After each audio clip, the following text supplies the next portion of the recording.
हमारे देश में आजकल मन की बात करने का दौर चल रहा है। भारत देश के प्रधानमंत्री नरेंद्र मोदी आए दिन अपने मन की बात करते हैं।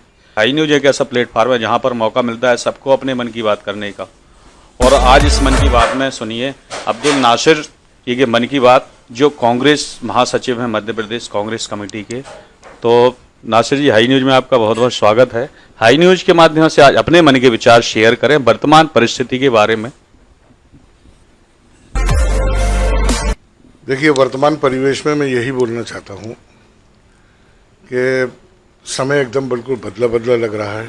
सब कुछ बदल गया।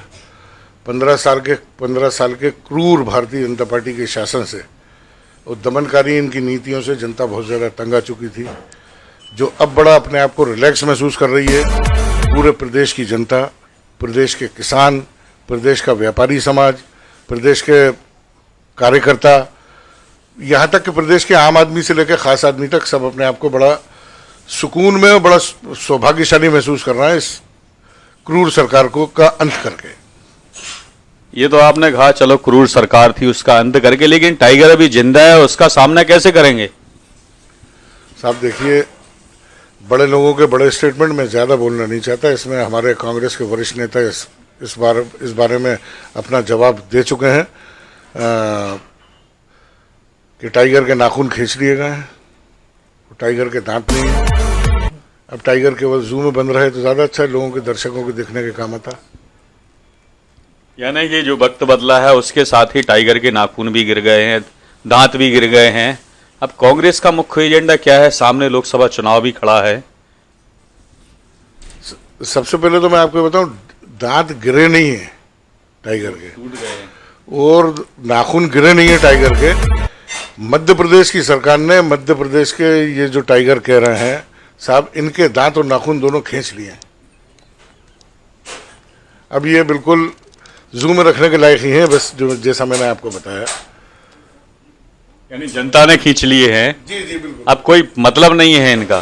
तो आपको क्या लगता है, संन्यास ले लेना चाहिए? लेकिन आप ये भी कांग्रेस ये भूल कर रही है, कांग्रेस को बहुत सशक्त विपक्ष मिला है, 1 से 9 सीटें हैं पूरी।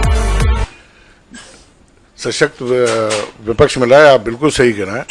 और मैं खुद शिवराज जी व्यक्तिगत बहुत अच्छे व्यक्ति हैं और कांग्रेस में क्या बल्कि लगभग हर इंसान ही उनका सम्मान करता है, लेकिन उनके मुंह से ऐसे अशोभनीय बातें बिल्कुल कतई अच्छी नहीं लगती कि टाइगर अभी जिंदा है और ये है वो है। तो अगर शिवराज जी का 15 साल के अंदर मुख्यमंत्री बन के ये इनके 3 कार्यकालों के अंदर, अगर 4 कार्यकालों में अगर इनका दिल भर गया हो, तो अभी मैं उनसे कहूँगा, मेरी उनसे मोहतरमाना गुजारिश है, मेरी उनसे रिक्वेस्ट है, मेरा उनसे निवेदन है कि वो शायद टाइगर अभी जिंदा है टाइप की अगर बात कर रहे हैं तो वो फिल्मी दुनिया में जाएं और बात करने, वहाँ के वो बिल्कुल सही पात्र साबित होंगे। यानी भाई फिल्मी दुनिया में जाएं, एक्टिंग करें।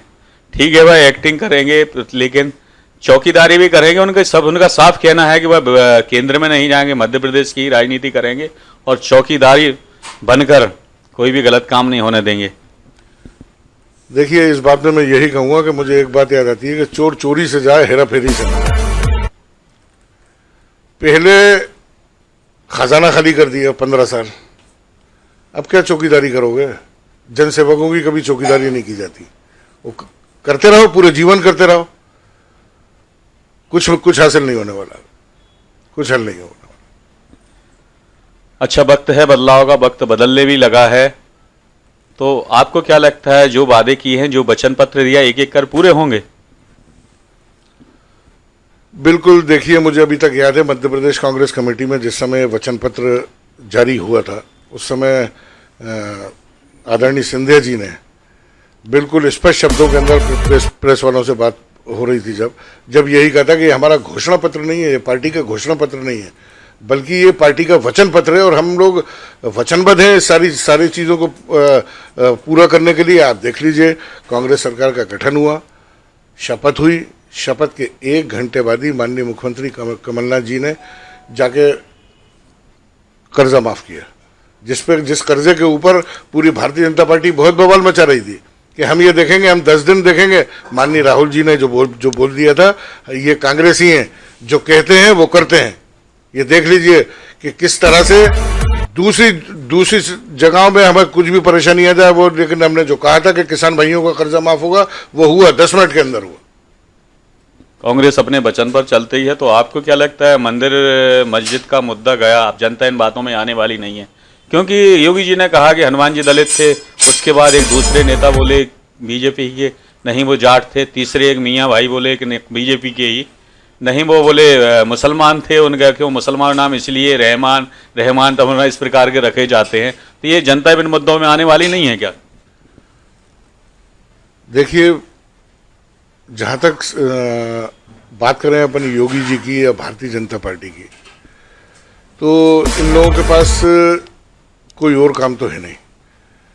जहाँ ये त्रस्त हो जाते हैं, हार जाते हैं, वहाँ फिर ये अंग्रेज़ों की तरह डिवाइड एंड रूल पॉलिसी, फूट डालो राज करो, वो करते हैं कि फिर वो हिंदुत्व की बात करने लगते हैं, फिर वो मंदिर बनाने की बात करने लगते हैं। अरे आप तो खुद इतने ताकत में थे भाई, मंदिर बनाने के लिए किसने मना करा आपको? लेकिन जब सरकार में आओ तो फिर वही बात जो आदरणीय सिंधिया जी कहते हैं कि सौगंध राम की खाते हैं, मंदिर वहीं बनाएंगे लेकिन तारीख नहीं बताएंगे। तो ये सब तो इनके छल कपट हैं साहब। ये फ्रस्ट्रेटेड होके और अंततः जब इन्हें कुछ नहीं मिलता तो ये भाई को भाई से लड़ाने की बात करते हैं। और प्रदेश की जनता ने इस चीज़ का मैसेज दे दिया, मध्य प्रदेश की जनता ने, राजस्थान की जनता ने, छत्तीसगढ़ की जनता ने, कि हम आपकी दमनकारी नीतियों की, हम आपकी फ़िरक़ावाराना ताकतों की, हम किसी भी तरह की ऐसी बातों में नहीं आएंगे। यह ये सब हिंदुस्तान है। इस राष्ट्र के अंदर लोग मिलजुल के भाई को भाई से अलग कराने की कोशिश करते हैं लोग, जबकि यहाँ आदमी सांप्रदायिक सौहार्द बना के रहता है और यहाँ आदमी एक दूसरे के प्रति इतना समर्पित है, किसी व्यक्ति को यहाँ लड़ाई झगड़े की ज़रूरत नहीं है। ये लोग केवल फूट डालो और राज करो की बात करते हैं और उसी लाइन पे चलते हैं। बल्कि मैं तो ये कहूँगा कि फूट डालो और राज करो जिस वक्त अंग्रेज़ों ने ये लाइन अडॉप्ट की थी कि हिंदुस्तान को आज़ादी नहीं मिल पा रही, अब हम किस तरह से इनको अलग अलग करें, तो उस वक्त divide and rule policy in लोगों ने, अंग्रेज़ों ने चलाई थी कि फूट डालो और राज करो। और मैं ये समझता हूँ कि अंग्रेज़ भी इतनी अच्छी तरह से इस पॉलिसी को अडॉप्ट नहीं कर पाए जितनी भारतीय जनता पार्टी और संघ ने की। नहीं, कोशिश तो करते हैं, लेकिन आज भी कुछ भी कर लो, भाई का साथ नहीं था। अगर पड़ोसी मुस्लिम है तो वो पहले आता है साथ देने। साहब बिल्कुल, ये हमारे अनेकता में एकता, यही भारतवर्ष की विशेषता है। और संपूर्ण भारतवर्ष के अंदर ऐसी हजारों एग्जाम्पल देखने को मिल जाएंगे आपको, जहां आज भी हिंदू मुसलमान एकता के प्रतीक जो कहलाते हैं, कोई साहब जनता लड़ना नहीं चाहती, कोई ये लोग तो बरगलाते हैं, ये लोग वो सिचुएशन करते हैं। अब आप भी देख लीजिए उत्तर प्रदेश में क्या हो रहा है, बुलंदशहर हादसे में क्या हुआ। सब भारतीय जनता पार्टी की सोची समझी साजिश। ये भारतीय जनता पार्टी और संघ मिलके इस देश को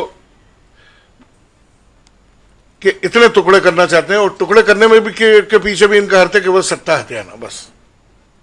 लेकिन अब वो कहाँ चलने वाला है? चलिए, ये तो हुई राज पॉलिटिक्स से बातें। आप कैसा फीलिंग करते हैं, कैसा अनुभव करते हैं? 3 राज्यों में आपकी सत्ता आई, और आपको क्या लगता है जिस प्रकार बीजेपी की वापसी मध्य प्रदेश से हुई थी, क्या और पुनः वापसी मध्य प्रदेश से ही होगी? साहब बीजेपी की वापसी तो मध्य प्रदेश से अब तय हो चुकी, क्योंकि प्रदेश में कांग्रेस की सरकार बन गई और जनता बहुत ज़्यादा खुश है। और कांग्रेस की सरकार के सप्ताह भर के कार्यकाल के अंदर जनता अपने आप को जितना रिलैक्स महसूस कर रही है, इनके 15 साल के कार्यकाल के अंदर जनता ने कभी इतने अच्छे दिन नहीं देखे जितना अच्छा अनुभव जनता इस सप्ताह 10 दिन के कार्यकाल में कर रही है। यानी 10 दिन में ही जनता को वो खुशी मिली है जो 15 साल के कार्यकाल में नहीं मिली। निश्चित 1000% बिल्कुल श्योरिटी के साथ कह सकता हूँ ये बात। हमारे किसान भाई, व्यापारी वर्ग, सभी लोग, एक आम आदमी, एक आम कार्यकर्ता, एक आम आदमी बेचारा रहने वाला, जो मतलब अपने आप को एक गरीब से लेके गरीब, मध्यम वर्ग और उच्च वर्ग, हर इंसान हर वर्ग का व्यक्ति अपने आप को बड़ा सुकून और बड़ा इत्मीनान में महसूस कर रहा है इस सरकार की रवानगी के बाद। और हम आशा ही नहीं, हमारी आशा ही नहीं, हमारा पूर्ण विश्वास है कि आने वाले समय में 2019 मई के अंदर ये देश से भी रवाना हो जाएंगे। ये थे हमारे अब्दुल नासुर जी, जो अपने मन की बात कर रहे थे हाई न्यूज के माध्यम से। बता रहे थे कि अब देश में कोई भेदभाव नहीं चलेगा, जनता एक है और वापस एक रहेगी ना। मंदिर मस्जिद मुद्दा चलेगा। कांग्रेस की वापसी भी जिस प्रकार 3 राज्यों में मध्य प्रदेश से शुरुआत हुई, उस प्रकार केंद्र में भी होगी।